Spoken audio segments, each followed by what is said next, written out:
Reconnaissables entre tous, ces professeurs portent leurs revendications comme s'ils portaient le deuil au bout d'un mois de grève. Après avoir subi de lourdes pertes dans leur rang, celui du CNEC, premier syndicat du supérieur. 4 enseignants exclus de l'université, 7 suspendus pour 6 à 12 mois et 2 dirigeants syndicalistes arrêtés et écroués. Nous faisons cette marche en signe de protestation de cette mesure cynique qui n'honore pas du tout les enseignants du supérieur et les chercheurs de Côte d'Ivoire. En guise de protestation, il lance une grève d'1 an sur ce campus de Cocody, la plus grande université de Côte d'Ivoire, devant des étudiants spectateurs de ce bras de fer. Les sanctions à l'encontre de tout le monde montrent la défaillance managériale.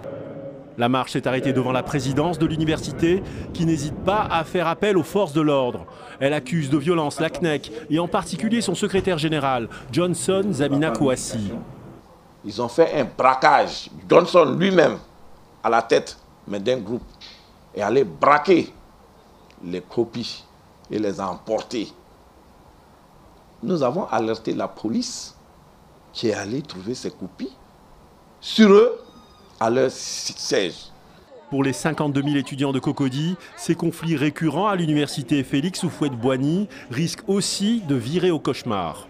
Nous avons un an de retard et nous n'aimerons pas encore subir cette année de retard-là. Nous sommes en vérité les plus grands perdants de ce système parce qu'il faut dire que nous avons besoin d'un diplôme.